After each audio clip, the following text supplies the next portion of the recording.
అడుగు పెడతా, నాకు రాజ్యాంగ పరంగా కల్పించిన హక్కు ఇది.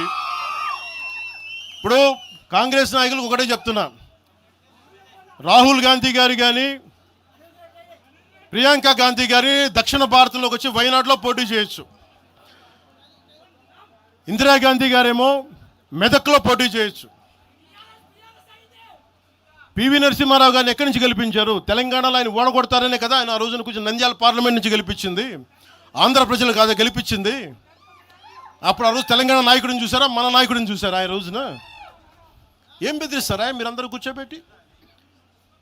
కాంగ్రెస్ మీరు చెప్పే వైసీపీ కాంగ్రెస్ నాయకులు, నేను దగ్గరుంటున్న మంగళగిరి దగ్గర ఇప్పటం అనే గ్రామంలో కాంగ్రెస్ దిమ్మల్ని కూలిస్తే మీ కాంగ్రెస్ దిమ్మలకి నేను కూర్చోబెట్టి ఆ రోజు మాట్లాడింది, నేను తిరిగి దిమ్మల్ని కూర్చోబెట్టి నిలబెట్టింది మేము, మీ కాంగ్రెస్ దిమ్మల్ని మీరు కూర్చోబెట్టి మమ్మల్ని గురించి మాట్లాడతారా?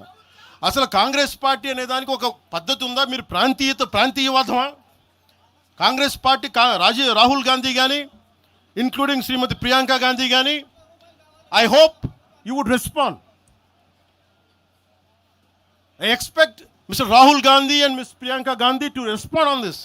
Your leaders, your so-called national party, you're behaving like, your Congress leaders are few Congress leaders, behaving like separatists. And Meeru, again you want to come into Andhra Pradesh and your Congress has to be there. You wanted to be there. What a contradiction. What a hypocrisy. ఏమి hypocrisy మీకు? ఎక్కడికి పోతాం? ఈ లెక్కలు అసలు భారతదేశంలో ఎవడైనా ప్రతి రాష్ట్రానికి వెళ్ళిన పాస్పోర్ట్లు తీసుకొని పోవాలా? ఎక్కడికి పోతున్నారు అందరూ కూర్చోబెట్టి? ఏం మాట్లాడతారంతా? మేధావులందరూ కూర్చొని పాసం యాదగిరి గారు ఉన్నారు, ఆయనంటే నాకు చాలా ఇష్టం, నాకు ఆయనంటే గౌరవం. ఆయనంటే ఇదే ఇంట్లో ఆయన కూర్చోబెట్టి ఒక 2-3 గంటలు మాట్లాడాను ఆయనతోటి, పాసం యాదగిరి గారితో.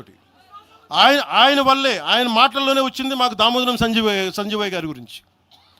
దామోదరం సంజీవయ్య గారి గురించి మొదట దళిత ముఖ్యమంత్రి ఉమ్మడి ఆంధ్రప్రదేశ్, ఆయన గురించి మాట్లాడింది పాసం యాదగిరి గారి మాటల్లో మేము వస్తే దాని గురించి మాట్లాడాం. అలాంటి నేను గౌరవం చూపించే వ్యక్తి కూడా నన్ను తిడతా ఉంటే చాలా బాధ అనిపిస్తుంది. ఎటుపోతాం మేము? దేశం విడిచి మాట్లాడితే నాలాంటి వాడిని కూర్చోబెట్టి నేల విడిచి పారిపోయి, ఈ నది గోదావరి నది కృష్ణా నది నేల విడిచి పారిపోద్దా? పవన్ కళ్యాణ్ నేల విడిచి పారిపోతాడా? ఎక్కడికి పారిపోతాం మేము? ఎక్కడికి పారిపోం. ప్రజల మధ్య వైషమ్యాలు పెట్టకండి. తప్పు చేసిన నాయకులను చీల్చి చెండాడిన సంతోషం నేను కూడా మీతో గొంతు కలుగుతా. అంతేగాని కూర్చోబెట్టి కష్టపడి ఉద్యోగం కోసం ఉపాధి కోసం వచ్చిన వాళ్ళకి దయచేసి భయపెట్టకండి. మేము ట్యాక్సులు కడతాం, దేశాన్ని ప్రేమిస్తాం, సమాజానికి అవసరం అయితే మేము నిలబడతాం, ఎక్కడికి పారిపోలా. అలాంటిది కూర్చోబెట్టి బెదిరిస్తూ ఉంటే ఎంతకాలం బెదురుతాం? మీరు భయపెట్టే కొద్దీ గుండె గట్టి పడద్దు తప్ప భయపడదు, గుర్తుపెట్టుకోండి.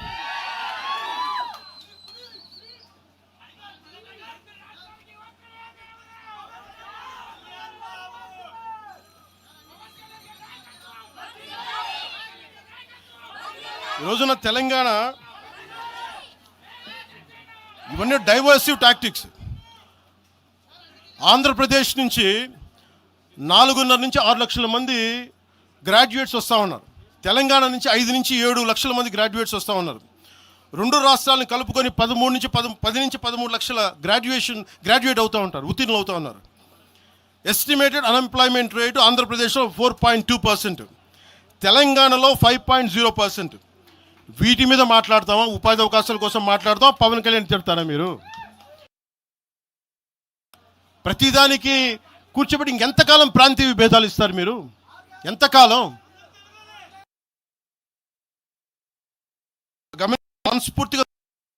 మనస్ఫూర్తిగా 6 గ్యారంటీలు 6 సీట్లు మీరు మాట్లాడండి. తెలంగాణ యుద్ధం మీరు మాట్లాడండి, మీరు నిలబడండి, మీరు మాట్లాడండి.